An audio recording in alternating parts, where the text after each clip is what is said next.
Welcome to the Meet Rob Show. Today is all about Greenscape USA Inc. And we have changed so much as that company when I had first started it when I was 17 in high school and thinking about what's the easiest business to get started in. Unfortunately, that answer is landscaping, lawn care, snow, concrete kind of business is very easy to get into, but to do it right, you got to really... It does take more money. It takes more time, more effort. We've transformed from logos and names and insurance and equipment. There's so much that it really takes to open up a true lawn care business. Multi-million-dollar, I guess, lawn care. I guess you could cut some grass for $20 a week for 20 people and make some good cash and just be done with it. But if you want to run a legitimate business and really get there and do what we've done, I think there's a lot of steps in here. So we'll walk through some of those, and hopefully I can let the next person get into a lawn care business and know, and maybe even leave me a comment and I can help answer any questions or anything you have to a landscaping business that turned concrete that also does snow plowing, waterproofing, and some other jobs, just because we're like a general contractor at this point, you would call us. So, Josh, what do you think about today? Well, the first question I have for you today is actually one of the more frequent comments that we've received. And it's what made you get into the lawn care business in the first place? Yeah, and I think I wanted to open with that concept a little bit, that it's the easiest thing to get into, but I think it really came down to, you know what, I need to do something. And everybody's stuck on what to do. Right. So why not get a mower, a truck, a trailer, and call yourself Rob's Lawn Care? Which it was. It wasn't Meet Rob's Lawn Care, but it was Rob's Lawn Care is actually how I started, because the Greenscape name kind of quickly came after. But I actually had cards made that said Rob's Lawn Care, so you knew exactly who was going to cut your grass. But definitely getting into it because it's that low entry barrier. Right. Almost anybody can do it. You know, minimal licensing requirements if you just kind of go off to the start of it. Right. So, no, of course. And when you started out, just a side question, did you start out as sole proprietorship or did you go LLC, everything up front? Well, I actually ran it for a very short time as a sole proprietor. Okay. Then I realized there's quick tax advantages when I turn 18 to file companies and learn things and get insurance the proper way and be covered to be legitimate. It's good to know, and definitely something we can talk about in the future. I know that's a topic that some people have also asked us about, so we'll have to get to that. Yeah. Next up for you, though, do you remember your very first job or client, and what was that like? Yeah, that is very great to ask this question, because it is so funny that to this day, I actually still have my first client. Oh, wow. That's how good we are. That's the longevity.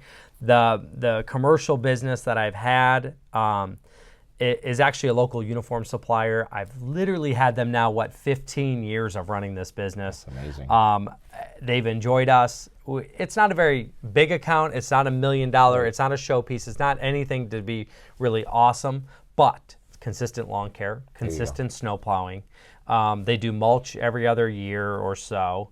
So like they've been a good, consistent client. And really, to build a business, you need consistency. Yeah. You want those monthly, reoccurring, just like a membership model to lawn cut and snow plow your property to be successful in there. Because lawn care is cutthroat. Right. And if it's not contracted, you know what? Someone's going to cut your grass for $5 cheaper. Doesn't matter. Someone will always do it $5 cheaper, and they may do it with push mowers. And we're coming in here with 72-inch Skag mowers, stand-ups, top best equipment, paying guys very well with good equipment and trucks and trailers, and you just never know. So I think the important part is, you got to just treat the customer right, get them on that membership type model, and then kind of go from there. Is there any companies that you worked with financially to get you started? Actually, I took one of my first loans from Huntington. Okay. Huntington helped me get started, actually wrote the first $250,000 loan, I believe it was, and it was a revolving line of credit. Okay. But then I converted that into some equipment purchases. Okay. So Huntington got me started there, and that's a local Ohio bank. But, I mean, if you're watching this, there are plenty of other banks that will help you. We were SBA backed for some of our loans as well. Yeah. But, as you get stable, get some strong financials, you can get some lending from probably most banks. If anybody wanted to know today if there was a place they could go to, I think we have a recommendation in your link tree. Oh, yeah, actually we do. Yeah. And you know what, talking about financial services and things, like I have found a big win through Capital One. I want to tell you how to get $1,500 a month in a direct check right to you, and that's through this Capital One credit card right here. I get 2% back on everything, including what we spent on this development here. So if you want $1,500 a month sent right to you, use a card like this, click the link below. I'll give you the link to do it and sign up for this card, this Spark business card, 2% with Capital One. It's a way to get $1,500 a month in your pocket. If you like that idea, click the link. I have found a huge benefit from Capital One, and you know what? You'll check out the link in bio here because the link is there, and it's all to do with the Capital One card I use, and it's 2% on everything. Wow. So if you're looking just to get 2% back on everything, I have things on auto pay. Like the auto pay is reoccurring for utilities, and Right. I put taxes on there. I put a lot of different things on there that equate to, well, a couple $1 million in expenses now, and you get 2% back on everything. They write you a check on it. So it's another commission revenue stream that I think you guys should capitalize on as a business owner or a prospective business owner, because you can even kind of do some of these cards as personal. So No, I like that a Yeah. lot. I love Capital One. I have 3 of their cards. I think they're great, and I think I have 30 of their it's cards. nice. Yeah, And and it's nice. I mean, yeah, because every entity we have has its own card. Yeah, it's You know, separate. we keep everything separate, and I think that's so important to know as a business side. If you do not separate these things, they're all liability. Right. Like if you're cutting grass and you combine all your income and do the wrong thing, I mean, breaking a window and hurting somebody could affect another business you have because you're, piercing the corporate veil a little bit into not keeping them separate. Like you don't want to mush your personal money with the business money, with businesses. You got to keep them separate. The credit card also keeps it separate. Separate expenses, separate bank account, separate checks, separate working operating agreement, separate everything. That's a Insurance good policy. point.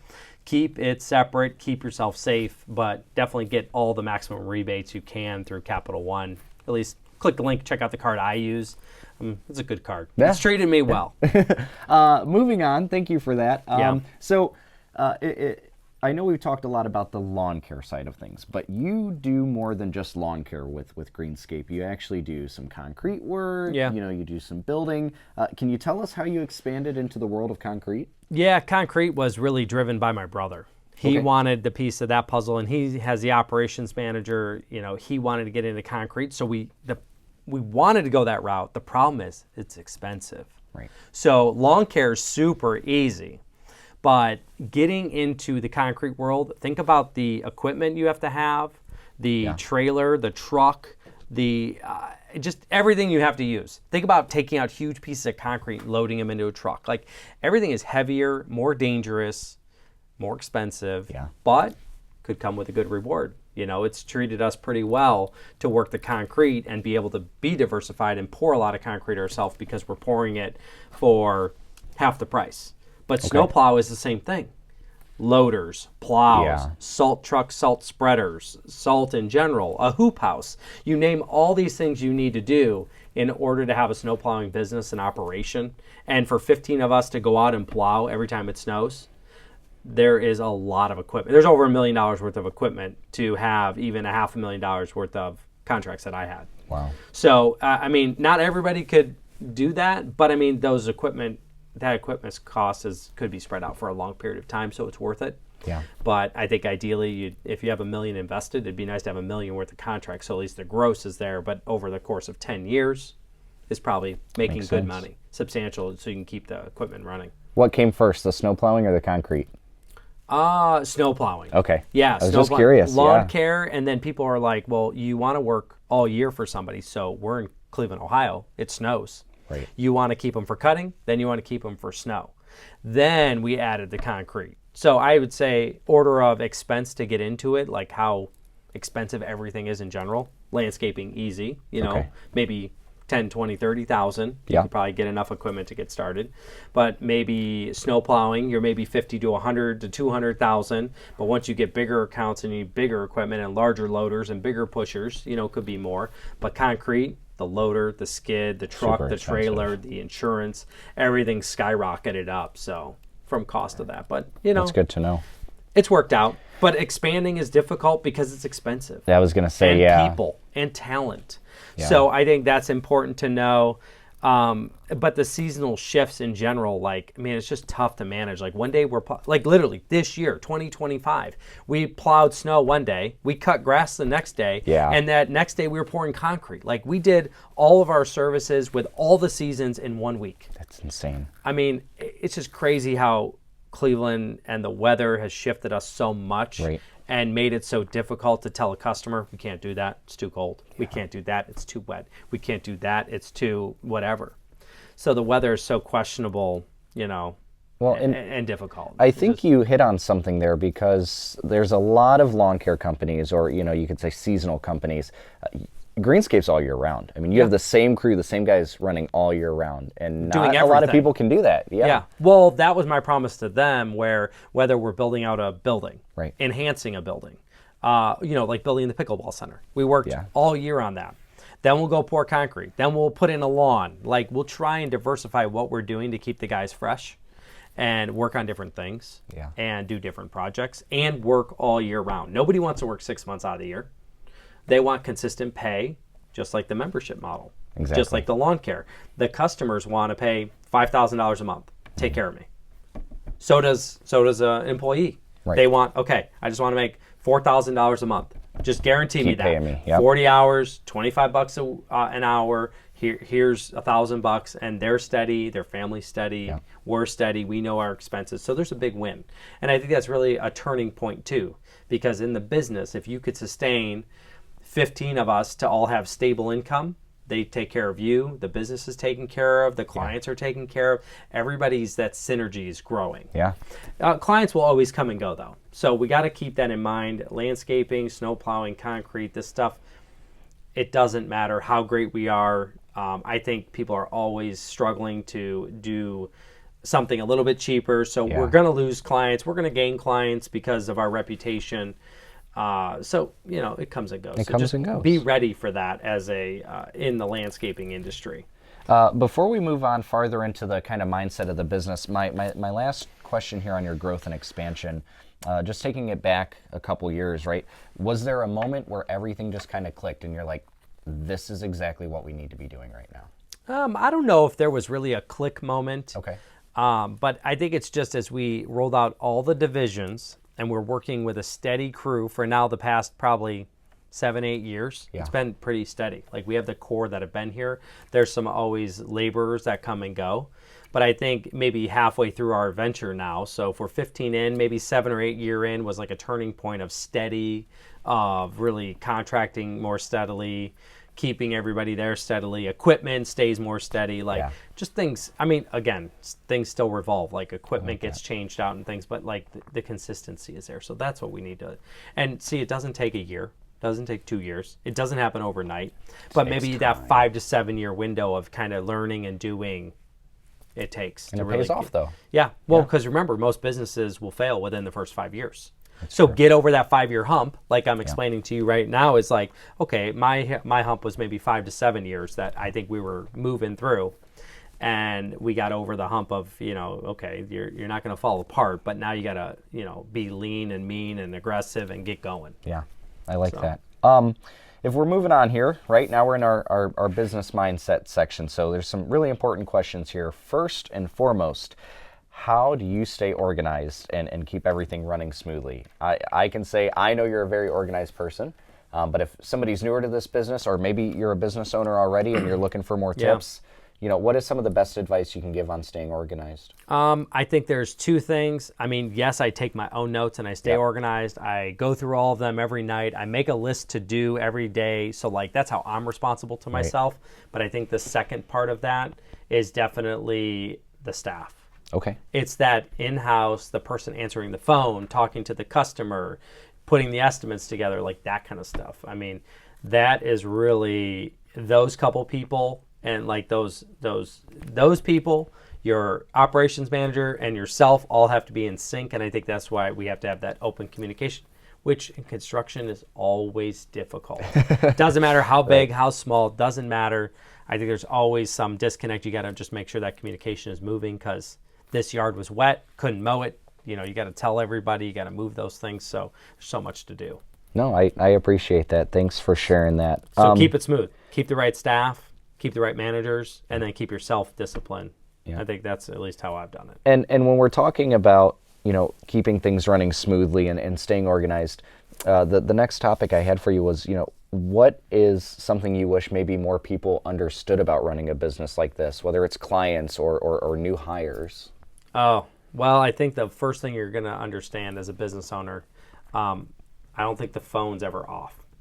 We are at a demand to be answering your phone, handling issues. And again, you have management to try and solve 10 of your problems. Right. But what about 11, 12, and 13? They're coming to you. Because somebody's got to give a final answer, and the buck stops with you. Yeah. So I think at the end of the day, the hardest part is, the phone doesn't really turn off.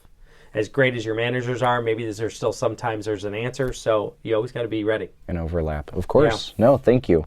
And then lastly in this section, have there been any big mistakes or hard lessons learned along the way? And I'm sure you've had a lot, but are there any specific ones you could pinpoint out for us that really changed the way you operated the business? No major mistake, knock on wood. I think we're doing things well, but I lost a lot of money being in too many loans that cost too much money, or you run some expenses on a credit card because you're banking on somebody paying you and then they didn't.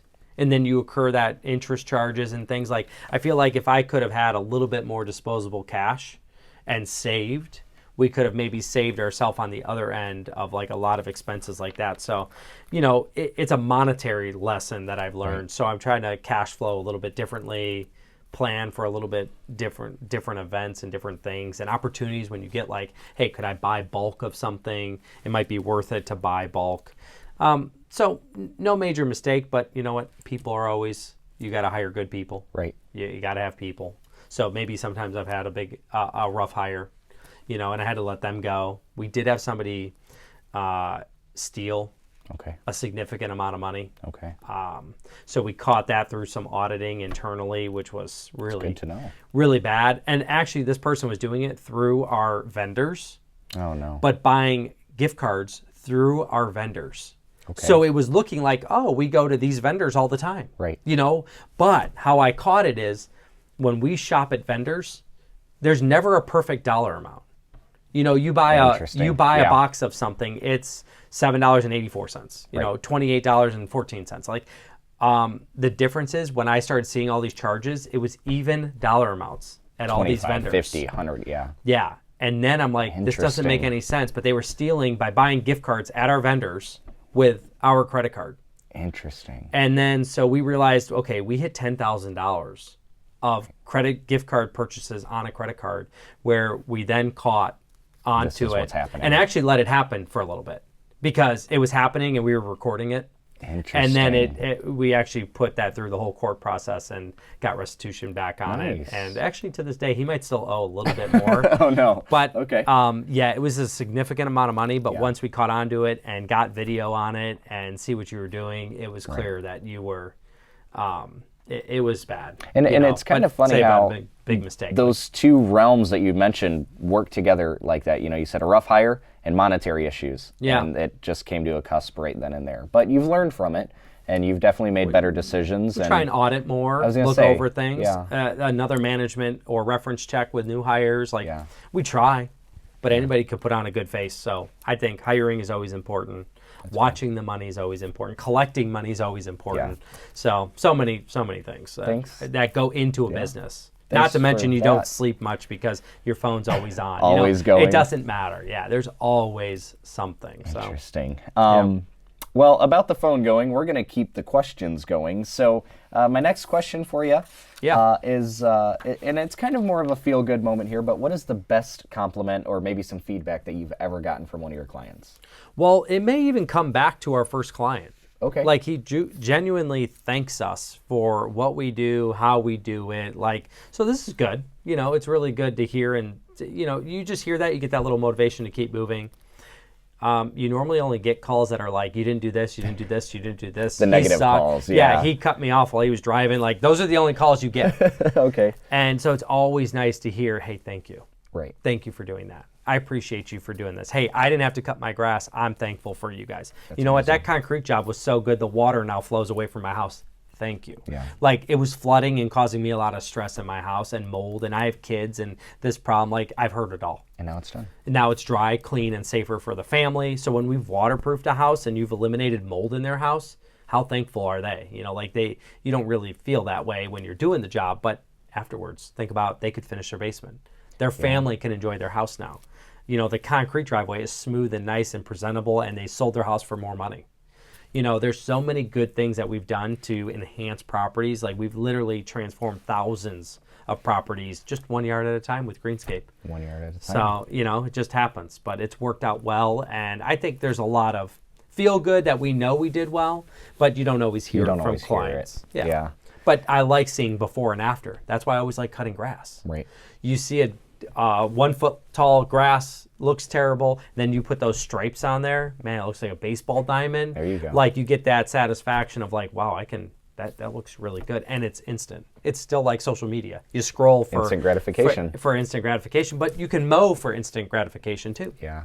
And that doesn't even go into where I'm looking at autonomous mowing too, because I'm also thinking like, man, we're wasting our time sometimes cutting. We could be enhancing properties by doing detail work that a robot can't do. Let the robots cut, we do the detail work. And maybe knock on the client's door and talk to them. And say, what else can I do for you? Sell them something, like make their properties better. So we're exploring that in 2025 as well. Maybe we'll roll out some automatic mowers in 2026. That's an interesting point. Yeah. Kind of like the Roomba for your yard, you know? That's exactly what they are. Yeah, it's Roomba for your yard. All right, so we're going to go here on our vision and advice topic now. This is something I wanted to know. Where do you see the business going in the next few years, right? So we had the lawn care, the snow plowing, the concrete, waterproofing. I know you kind of just mentioned the automation aspect, but is there more growth? Is there, another division you're looking into? Yeah, I think it would be that autonomous Just mowing. that? Yeah, that's really where we want to strive and push towards. And I've been looking at it for a couple of years, but it just hasn't made financial sense. Like, spending $5,000 to $6,000, $7,000 on a mower this big, 2 feet by 2 feet kind of thing, mowing yards, and it just doesn't have the return yet. Right. But maybe this year's the year. It's getting there. Yeah, maybe we put it out on our property here at the shooting center and test out the mowing capacity. But there's so many obstacles, like going over sidewalks, going over driveways. Like, you almost need to do it on Sticks one in the yard, square piece of grass so it never leaves the grass. Interesting. And is it solar powered? So you don't have to put a battery or plug it in. That's a good there's point. so many factors, like stolen. What if it gets stolen? Yeah. So there are so many things to consider with expansion. I think we're going to continue down our trend. Lawn care, snowplow, concrete waterproofing. Yep. We're going to organize to autonomous mowing, but then we're also going to focus on our own projects. We built Palm Armory Shooting Center Gun Safety Training Institute. We built Overlook Venue and Event Center. We built Cleveland Pickleball Center. We're working on the development of the new 54 townhomes. We flipped another warehouse. Like, I need to do more projects like that to add to our portfolio and then use other projects from other customers as our fill-in. So, like, we'll go work a day or two out in the field and we'll work a day or two on our own stuff. So we're constantly paying for our own asset growth. That's a good point. So I think that's where Greenscape should have been maybe when we first started, but it's very hard to take a startup and then buy a piece of property, enhance it, and spend all that money because you don't have it.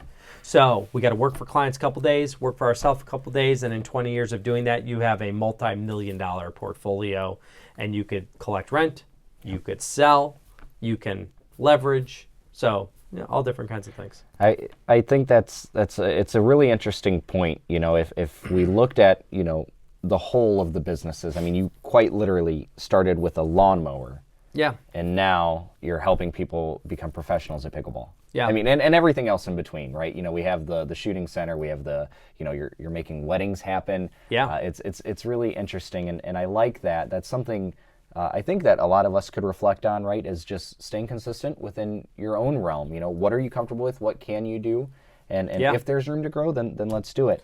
Well, yeah, and that's the thing about starting a business. Like, how how hard is it? How much money? How much Right. time? Like, I mean, look, there are enough questions to keep you away from it. Right. If you want to do it, you should just do it. Just do So go out and start that business, whatever that is. That's kind of part of this podcast and show idea. Helping, yeah. Is like, hey, you need to get out there and just get enough energy to just get started.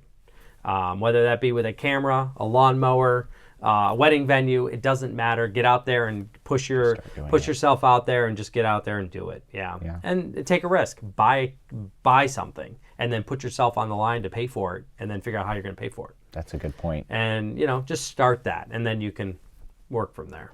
That was a perfect way to summarize kind of where I was going with my last question. Is the question was, what advice would you give to somebody just starting out or looking to open their own business? And I think what you said is a very important factor. You said if you look for the reasons, you'll find enough to stop you from doing it. Yeah, just go. That happens every day. I like that. People just fear. I think we've talked about this before. Is fear.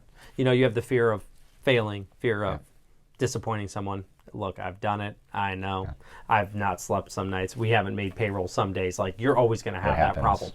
But we got to just keep going. We got to find a way. Look, we barely had enough this week. Okay, let's figure out, how do we get 10 more people to pickleball? Yeah. How do we get another person to come into the gun range? How do we sell another concrete driveway? Yeah. So how do we find another building to build out?